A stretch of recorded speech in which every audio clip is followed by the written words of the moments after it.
Social media influencer आणि big boss मराठीच्या 5व्या सीझनचा विनर सूरज चव्हाण त्याच्या वेगळ्या स्टाईलमुळे प्रसिद्ध आहे. त्याचे डायलॉग्स, त्याचं बोलणं यामुळे त्याचा प्रत्येक व्हिडिओ लक्षवेधी असतो.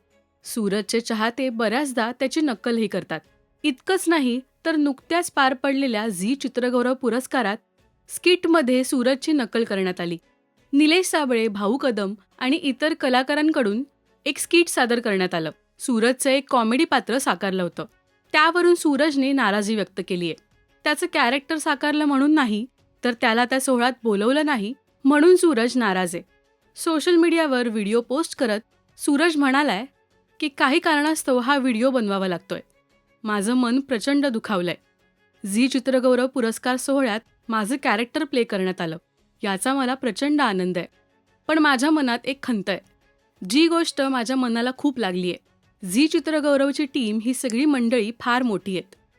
त्यांच्याबद्दल मी काहीच बोलत नाहीये.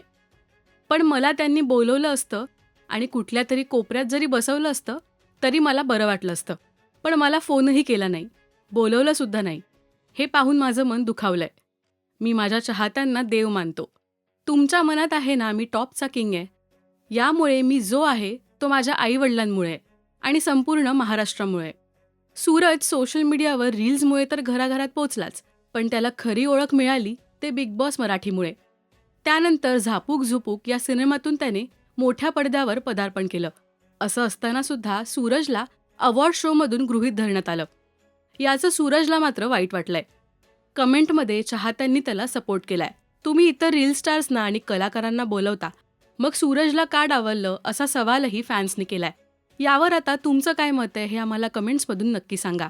मराठी सिनेविश्वातील अशाच बातम्या, अपडेट्स आणि गॉसिपसाठी सबस्क्राईब करा राजश्री मराठी.